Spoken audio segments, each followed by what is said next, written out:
Bom dia, oitavo ano. Vamos então começar finalizando aqui a apostila através do capítulo 8. O capítulo 8, gente, ele vai falar sobre a nova ordem mundial. E aí eu coloquei um parênteses aqui, ó, e coloquei desde desordem mundial, porque muitos estudiosos da área de geografia costumam de utilizar esse termo aqui, tá? E aí, a nova ordem mundial, gente, ela surge com o fim da Guerra Fria, como nós vimos em 1991, quando ocorre a desestruturação, a desagregação da União Soviética em 15 países, tendo destaque aí para a Rússia, que se torna o maior país do mundo e pega praticamente 90% do território da extinta União Soviética e fica com todo o seu armamento nuclear, tá? Aqui alguns eventos importantes a partir dessa data de 1991 que ocorreram no nosso planeta e afetaram o mundo como um todo, porque nós vivemos em um mundo globalizado. Esse evento aqui, ó, que eu estou passando a setinha, é o evento do ataque terrorista de 11 de setembro. Aqui temos o BRICS, que é um acrônimo falando da relação econômica de países emergentes que estão batendo de frente com os países desenvolvidos. No caso, BRICS é uma palavra feita pela inicial de Brasil, Rússia, Índia, China e África do Sul. Esses eventos aqui, ó, nós estamos falando dos ataques terroristas que estão sendo cada vez mais constantes. No caso aqui é uma imagem do Estado Islâmico, tá? Nós temos essa criança morta aqui, infelizmente, que representa um processo de fluxo migratório, principalmente para o continente europeu, tá? Mas vamos passar aqui agora para frente, vamos ver como que é essa nova ordem mundial, tá? Gente, a nova ordem mundial, ela surge com uma ideia totalmente diferente da antiga ordem mundial, tá? Quando eu estou falando de ordem mundial, eu estou falando de relações que existem no planeta entre as principais potências, ou seja, a sua área de influência. A antiga ordem mundial, como nós vimos, ela surgiu durante a Guerra Fria e era uma ordem baseada na bipolaridade. O que é uma ordem bipolar? Bi vem de dois. Então nós tínhamos dois polos de poder, no caso, Estados Unidos e União Soviética. E naquela época da Guerra Fria, o poder ele era pautado na questão bélica, na questão de armamentos. Então, quando eu falava que tinha um mundo bipolar, onde Estados Unidos e União Soviética influenciavam, eu falava isso por quê? Porque eram essas duas nações que tinham um poder de armamento tão grande que tinha a capacidade de dominar o mundo se comparado com o restante das outras nações do planeta, tá? Quando o Muro de Berlim cai em 1989 e em 1991 a União Soviética se desfaz, dando origem a 15 países, o mundo passa por um processo de transição, onde nós deixamos de ter uma ordem bipolar, que era a antiga ordem mundial, e nós passamos por um processo chamado de ordem multipolar. Se bipolar são dois polos de poder, a nova ordem mundial, que é a ordem multipolar, ela é caracterizada por vários polos de poder. E dentro da nova ordem mundial, é interessante que vocês entendam o seguinte: na era bipolar, a influência era baseada pelo poder bélico. Hoje, no mundo multipolar, a influência de um país é marcada principalmente pelo seu poderio econômico, tá? O que manda hoje é a questão do dinheiro, do capital. Durante a Guerra Fria, só para lembrar aqui para vocês, nós tínhamos a oposição ideológica entre capitalismo e socialismo. Capitalismo, o sistema econômico defendido pelos Estados Unidos, e socialismo, o sistema econômico defendido pela União Soviética, tá? E aí, naquela época, nós referíamos aos países, chamando eles em países de primeiro, segundo ou terceiro mundo, tá? E aí eu quero que vocês entendam uma coisa aqui. Quando a gente fala país de primeiro mundo, nós estamos falando dos países capitalistas desenvolvidos. Quais seriam esses países? Estados Unidos, não sei se está dando para você ver essa setinha aqui, acompanha ela, ó. Estados Unidos, Canadá, a Europa Ocidental, Japão e Austrália. Você tinha o segundo mundo. Quando você falava assim, esse é um país de segundo mundo, ele era um país socialista. Todos esses aqui de vermelho, ó. Ou seja, a União Soviética, o leste europeu e aqui a China, por exemplo, tá? E o terceiro mundo eram os países capitalistas periféricos, os países capitalistas pobres, América Latina, África, Oriente Médio e Sudeste Asiático, tá? Então, era comum utilizar esse termo. Hoje, se você utilizar, esse é país de primeiro mundo, país de segundo mundo, você está utilizando um termo retrógrado, você está desatualizado. Esses termos países de primeiro, segundo e terceiro mundo não são utilizados mais na nova ordem mundial. Hoje o que nós temos são países desenvolvidos, que também podem ser chamados de países centrais, países subdesenvolvidos, que podem ser chamados de países periféricos. E aí um adentro em relação aos países subdesenvolvidos, que dentro dos países subdesenvolvidos existem os que são extremamente agrários ainda, ou seja, vivem da exportação de produtos do primeiro setor, como por exemplo, produtos alimentícios, soja, banana e assim vai. E existem os países subdesenvolvidos que também exportam produtos primários como o Brasil, mas também são países industrializados. E aí esses países subdesenvolvidos que possuem uma indústria significativa não são simplesmente chamados de subdesenvolvidos, são chamados de emergentes, ok? Quando surge a nova ordem mundial, gente, o que vai existir é uma divisão entre um norte desenvolvido e um sul subdesenvolvido, tá? E aí, a divisão que nós temos, eu vou mostrar para vocês aqui uma anamorfose do PIB. O PIB, como vocês sabem, é o Produto Interno Bruto. É a soma de toda a riqueza que é produzida dentro do seu país, tá? E aí, ó, eu quero que vocês observem aqui em cima primeiro um mapa comum, característico do que você vê no dia a dia. E aqui embaixo nós temos uma anamorfose baseada no PIB desses países. O que é anamorfose? É um mapa que ele representa um fenômeno de acordo com uma distorção. Então, por exemplo, ó, esse aqui é o mapa do PIB. Aqui Estados Unidos no mapa de cima, aqui Estados Unidos embaixo. Observa que dentro dessa anamorfose não existe nenhum país que está mais distorcido, alargado do que os Estados Unidos. Isso significa que o maior PIB do mundo é o PIB dos Estados Unidos. Observem aqui, ó, que a África, o continente africano todinho, ele está fininho aqui. Ou seja, um país, ou seja, os Estados Unidos sozinhos possuem mais riqueza que um continente todo, tá? Os Estados Unidos têm uma riqueza muito maior que a América do Sul toda. Então, esse mapa aqui está te mostrando com a intensidade da riqueza dos países. Quanto mais distorcido esse país, quer dizer que maior é a sua riqueza. E observa que os países do hemisfério norte, ó, Estados Unidos, União Europeia, China, Índia, Japão, olha o tamanho do Japão aqui, ó. O Japão é pequenininho, mas quando fala em riqueza ele fica enorme.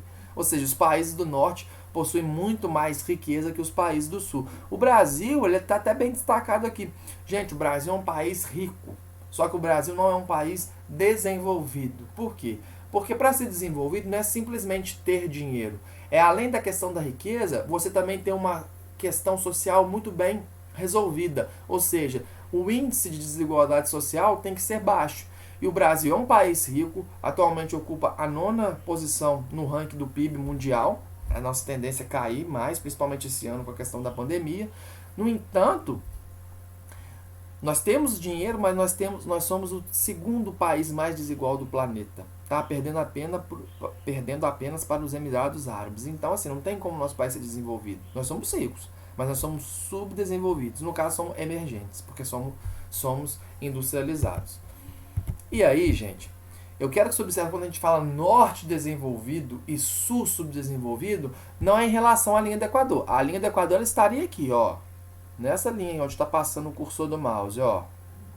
Só que aí, a linha que separa norte e sul é essa linha vermelha aqui. Se você observar, é um norte e um sul imaginário. Por quê? Os países desenvolvidos que representam o norte do mundo hoje são esses países em amarelo, ó. Observa aqui que eles passam a linha e pegam a Austrália e a Nova Zelândia no norte. Nesse norte imaginário.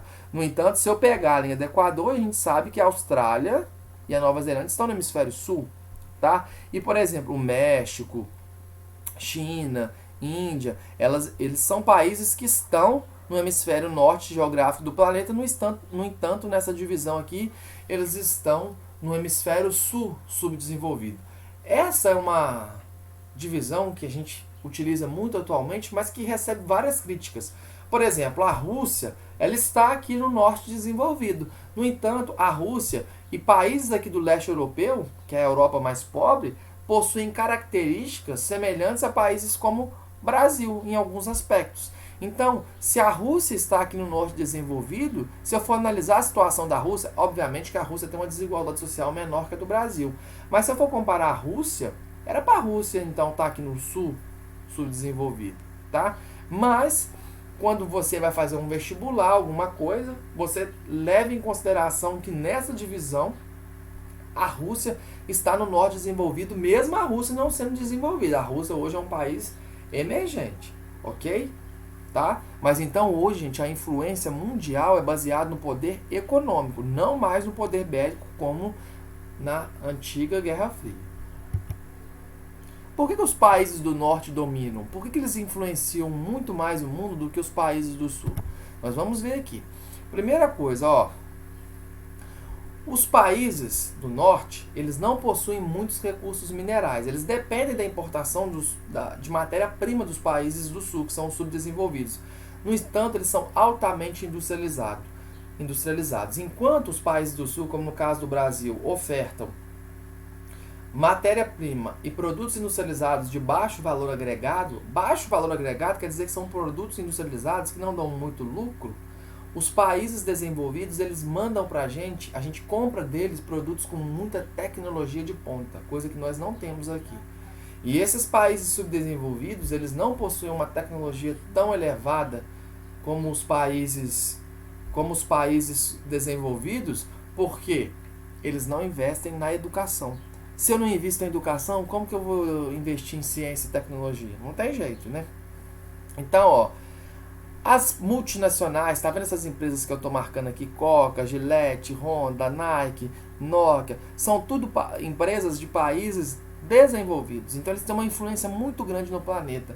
Não existe nenhuma pessoa, a não ser que infelizmente ela viva com uma renda muito baixa, que não tem acesso a um desses produtos. E esses produtos são todos de países desenvolvidos. A Coca-Cola, gente, que é o produto mais globalizado que existe, a empresa possui um lucro maior do que a maioria do PIB dos países pobres do planeta. Você vê a importância que eles têm.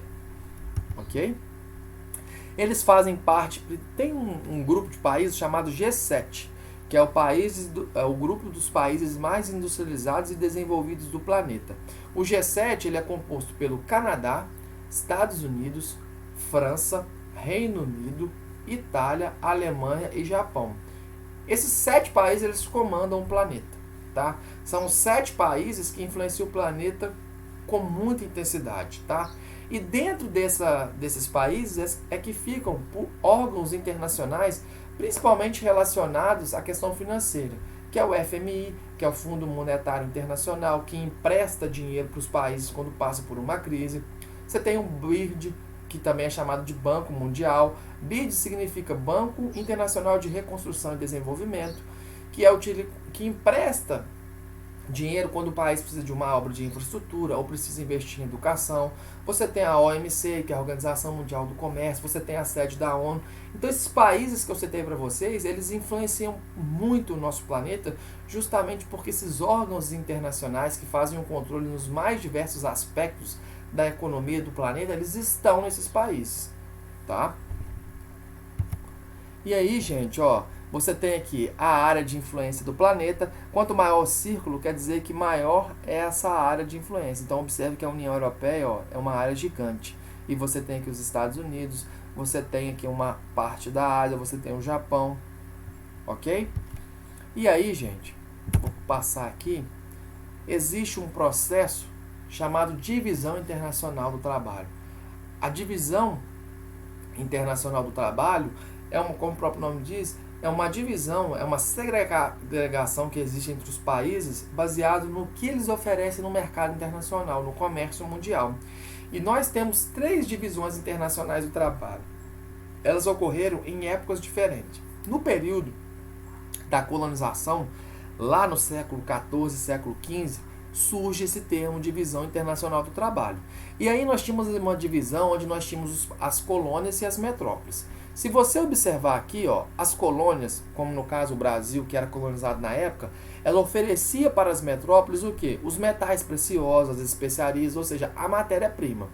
Quando chegava lá na metrópole, vamos dar um exemplo aqui de Portugal, que colonizou o Brasil, essa matéria-prima ela era transformada, tá, através de um artesanato, virava um produto manufaturado e esse produto retornava para a colônia onde era comercializado e vendido. Então, na época do capitalismo comercial, a gente tinha a primeira divisão internacional do trabalho, as colônias ofereciam matéria-prima e a metrópole oferecia um produto manufaturado. Quando chega no século XVIII, no capitalismo industrial, nós temos as colônias e as metrópoles novamente. Na verdade, nesse período aí, a gente não falava mais colônia-metrópole. A colônia era chamada de país agroexportador, onde oferecia minérios e produtos agrícolas para a metrópole, e a metrópole já era considerada um país o quê? Industrializado, que recebia essas matérias-primas e transformava nesses produtos industrializados que retornavam para as metrópoles. Hoje, a gente vive uma DIT, deixa eu voltar aqui, gente. A gente vive uma DIT, ou seja, uma divisão internacional do trabalho, que era um pouquinho mais complexa, tá? Nós temos aqui as colônias e ex-colônias, que são países subdesenvolvidos, tá? Os países subdesenvolvidos, como eu falei para vocês, eles são divididos em países subdesenvolvidos e países emergentes. Os países classificados apenas como os países subdesenvolvidos, eles vão mandar matéria-prima e mineral, matéria-prima mineral e agrícola para os países desenvolvidos e também para os países emergentes. Já os países emergentes, como o caso do Brasil, eles exportam ainda matéria-prima, só que eles exportam também tanto para os países desenvolvidos quanto para os países subdesenvolvidos. Vamos fazer uma comparação aqui. O Brasil manda produtos industrializados de baixo valor agregado para os Estados Unidos, mas manda também, por exemplo, para um país subdesenvolvido que está numa situação econômica abaixo dele, como por exemplo para a Colômbia. Ok? E aí, os países desenvolvidos, o que eles mandam para os países subdesenvolvidos? Eles mandam para os subdesenvolvidos e para os países emergentes produtos industrializados que possuem muita tecnologia, portanto tem um valor agregado maior, e além disso, manda tecnologia, nós compramos tecnologia desses países, tá? E investimentos financeiros. Ah, mas como que nós compramos uma tecnologia? Por exemplo, nós estamos vivenciando um problema de pandemia por conta do coronavírus, não estamos? O que vai acontecer? Provavelmente, quem vai desenvolver essa vacina será um país desenvolvido. E aí nós não vamos precisar dessa vacina, então nós vamos o quê? Importar. Eles vão mandar para a gente uma tecnologia relacionada ao controle desse vírus. Tá? Então, gente, o que é muito importante que vocês saibam é que no mundo de hoje, na nova ordem mundial, nós temos vários polos de poder. E esse polo de poder hoje é baseado na questão econômica. Existem países que têm uma grande concentração de armamentos? Sim, existem. No entanto, a influência do planeta hoje ela é baseada principalmente na questão econômica. Os países que se destacam nessa influência mundial hoje são Estados Unidos, Japão, e aqui nós temos a União Europeia, mas dentro da União Europeia, 4 que vão se destacar. Aliás, 3. Por quê? Porque eu vou falar Reino Unido aqui, mas o Reino Unido já está saindo da União Europeia, tá? Mas Reino Unido, França, Itália e Alemanha. Então nós temos 6 países, ou seja, Estados Unidos, Japão, Reino Unido, Itália, França e Alemanha, que influenciam o planeta como um todo, tá? Só que nós temos também potências regionais. Por exemplo, o Brasil. O Brasil tem uma grande influência na América Latina. Na verdade, no continente americano, após a influência dos Estados Unidos, o Brasil é o país que mais influencia até mesmo mais que o Canadá, tá? Então, você vive hoje numa nova ordem mundial, que é uma ordem multipolar, onde o poder é baseado em quê? Na questão econômica. Nós temos vários países que influenciam. Ok? Então, um grande abraço. Qualquer dúvida, eu estou aqui. Até a próxima aula.